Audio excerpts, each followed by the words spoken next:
नमस्कार दर्शक बंधु मु ज्योतिर्विद डॉक्टर भवानी शंकर महापात्र आपण मानकु भाग्य दर्पण कार्यक्रम स्वागत जनाउछि। आमे अनेक समय देखु अनेक व्यक्ति विशेष जानवाहन रे गति समय रे दुर्घटनाग्रस्त होइतांती। अनेक व्यक्ति विशेष उच्च स्थान रु हठात पड़ी जिबा, सीढ़ी रु ओल्हो ओल्हो पड़ी जिबा, छात उपरु गली पड़िबा, कोनोसी स्टेयरकेस रे जीवा समय रे आघात प्राप्ति होबा बा एमिति कि ठीक ठाक चलु रास्तार चलुंट बा ठीक ठाक भाव में सतर्क रही कार्य करुँचा सत्वे दुर्घटनाग्रस्त होबार जोग देखा दे था। बेले बेले अनेक व्यक्ति भावती मो सहित यह घटना कहीं घटुची, मु रास्तार अलर्ट अच्छी प्रॉपर्ली गाड़ी चलैक जाऊँगी, 4 व्हीलर हो 2 व्हीलर हो कि साइकेल हो, मुझे ड्राइव करके प्रॉपर जाऊँगी चलैकि, किंतु मोर कौन दोष ना, अन्य जन आसिक सैड्रु मत धक्का देला कि 5 जन गोटे रास्ता रे गले मोर सांगसाथी बंधु बांधव कहार किसी है मु गला बेलू मोर जोग एमती दुर्जोग मो पादरे कंटाटी फुटीगला, मु छातर ठिया 5 जन ठिया मुझे छिड़ा हठात मु गली पड़ली, मु सीढ़ी ओल्हो ओल्हो पड़गली, मो सहित बारंबार दुर्घटना कहीं होची। तेबे आसंतु जानिबा जन्म जातक क्यों ग्रह स्थिति रे एभली समस्या देखा दिए। जन्म जातक 6ठ स्थान रू आमे आणु शत्रु रोग ऋण स्थान एवं दुर्घटना मध्य 6ठ स्थान विचार करा जाए। से भली तृतीय स्थान मध्य दुर्घटना विचार करा जाए, अष्टम स्थान मध्य दुर्घटना विचार करा जाए। जेहेतु जन्मकुंडली रे बा हमर जन्म जातक रे चतुर्थ भाव बा 4th हाउस रु जान वाहन विचार करा जाय थाए, गाड़ी मोटर संपर्कित विचार करा जाय थाए, जान वाहन कथा विचार करा जाय थाए। सप्तम स्थानटी गमनागमन स्थान होता है। सप्तम स्थान को आम गमनागमन दूर यात्रा विदेश यात्रा भाव में आम देखि थाउ। तेणु आम जन्म कुंडली रे जदि देखिबा चतुर्थ स्थान रे शनि राहु एकत्र रहिचंती। आपण माने देखिबे सप्तम स्थान रे बा गमनागमन स्थान रे शनि राहु एकत्र रहिचंती। अष्टमाधिपति शनि चतुर्थ स्थान रे सप्तम स्थान रे किंबा लग्न रे बसिचंती। बारंबार आपणकर दुर्घटना हेबार जोग जातक रे सृष्टि हेबो। आपण सतर्क भाव में जीवा आसवा करिवे, किंतु आपण को अजाणतरे बा सतर्क थाई सुद्धा आपण दुर्घटनाग्रस्त हेबे।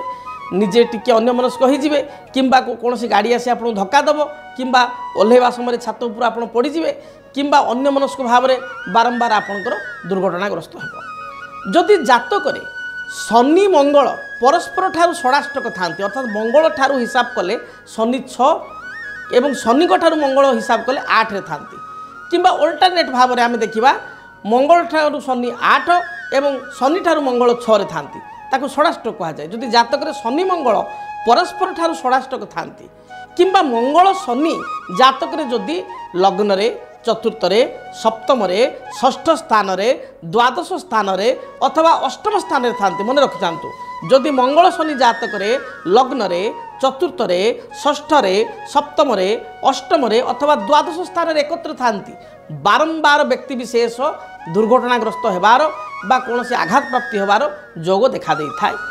मंगल होचंती अग्नितत्वर ग्रह।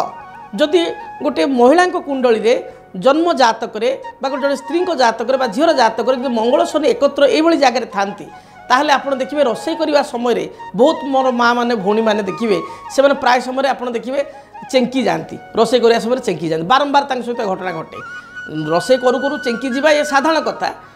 कहार 6 मास थरे कहार वर्ष थरे हवा नॉर्मल कथा कि मासरे 2 मास थरे हवा नॉर्मल कथा, किंतु आपण एभली अनेक गृहिणी को देखिबे, अनेक महिला को देखिबे, माँ मान को देखिबे, भौणी मान को देखिबे जो माने प्रतिदिन तांकर कंप्लेन थिबो जे आज मु गैस रे बसैथिली मो हाथ फटका ही गला, मु चेकी गली, आज मो ऊपर पेज ढाली गला, आज छुरी रे काटू काटू मोर कटि गला, परिया काटू काटू पनिकी रे काटू काटू मोर हाथ कटि गला।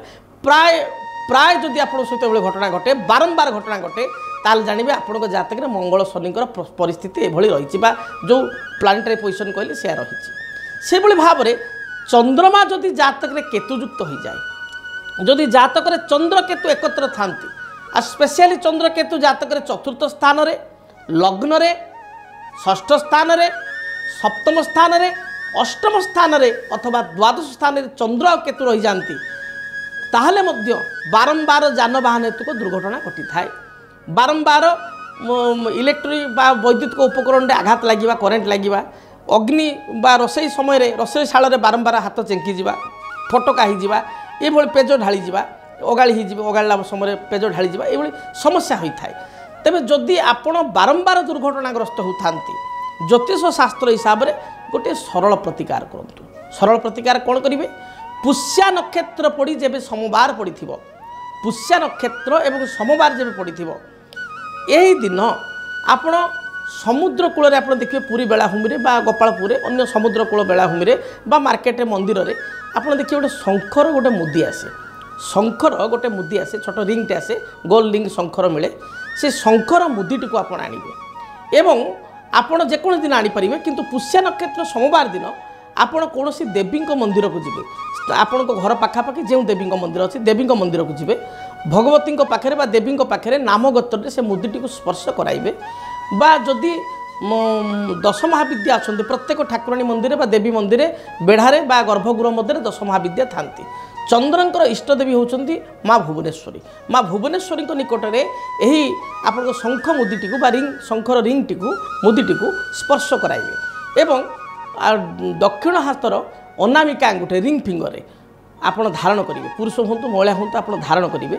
देखिए जदि आपण सहित बारंबार आकस्मिक दुर्घटना घटू थाए, आपण सतर्क थाई दुर्घटनाग्रस्त होता, आपणकर बारंबार किसी ना किसी माने दुर्घटना जो समस्या उपजु थाए, ताहले ताहा संपूर्ण बंद हो। एक चमत्कारी उपाय, साधारण उपायटे चमत्कारी उपाय। जदि पुष्या नक्षत्र आउ सोमवार संयोग पड़ूना ताले जेकोसी शुक्ल पक्ष सोमवार दिन मध्य कार्य को आप करें। किंतु पुष्या नक्षत्र में कार्य कले अधिक शुभप्रद होता है। जदि आप जापर ना शुक्ल पक्ष सोमवार कार्य को करेंगे। देखिए बारंबार जदि आप सहित आकस्मिक दुर्घटना घटुची गाड़ी मोटर जानवाहन में उच्च स्थान किंबा कौन प्रकार फटका चेंकी लगी जहाँ भी हो दुर्घटना घटुची बारंबार आपने प्रतिकार करने द्वारा आपणकर समस्त समस्यार समाधान हो पार। से भली एक प्रतिकार करने सहित आउ एक प्रतिकार करें क्षीरकोली वृक्ष, जहाँकि चंद्र ग्रहंकर वृक्ष। क्षीरकोली वृक्ष को कुंडरे लगाई चंदन सिंदूर दीप धूप धला रंगर फूल दे जदि प्रत्येक दिन पूजा करेंगे ताहले मध्य आपण माने अनुभव करेंगे। जदि जानवाहन स्पेशली बारंबार दुर्घटना घटुची ताहले ए दुर्घटना मध्य घटिबो नाही। एवं बारंबार दुर्घटना घटुले आपण दुर्घटना नाशक एक जंत्र बा दुर्घटना निवारक जंत्र सिद्ध कराई कौन से अभिज्ञ ब्राह्मण द्वारा ज्योतिर्विद द्वारा पूजा पाठ कराई सिद्ध कराई बा प्राण प्रतिष्ठित कराई घरे पूजा घरे स्थापना करी धला फूल जदि प्रत्येक दिन पूजा करेंगे धूप दीप नैवेद्य प्रदान करेंगे ताहले मध्य दुर्घटना आकस्मिक दुर्घटना आप रक्षा पाइपर। किंतु प्रथम प्रतिकारटी जो कहली शंख मुदी यह अति सहज उपाय एवं यह बहु परीक्षित उपाय। तेणु प्रथम उपायटी को करने 100% आप चेष्टा करूँ, 100% चेष्टा करूँ। जदि आपणक जीवन में व्यक्तिगत पारिवारिक समस्या कर्मक्षेत्र नियुक्ति वैवाहिक समस्या वास्तुदोष एवं माली मकदमा आदि समस्या थाए ताहेले समस्यार समाधान और परामर्श पाई आमको जोगाजोग करंतु। ज्योतिर्विद doctor Bhabani Shankar Mahapatra, Budheswari colony, plot number 26, Bhubaneswar. Phone number 9776833302 9439444924। आमर वेबसाइट www.srijagannathastro.com। केमिति कटिबो 2026 मसियारे आपणक भाग्य? केउ राशि रे रहिबो समस्या आउ किए हेबे लाभवान? केमिति रहिबो मेष ठारू मीन राशि पर्यंत भाग्यफल जानिबा पई देखंतु आम कार्यक्रम 2026 भाग्यफल। 2026 मसियार आपणक राशि संपूर्ण भाग्यफल जानिबा पई चैनल को सब्सक्राइब करंतु, बेल बटन को ऑन करंतु, देखंतु डीटीवी ओडिया। डीटीवी ओडिया देखिबा पई सब्सक्राइब करंतु एवं बेल आइकन को मध्य दबाई दियंतु।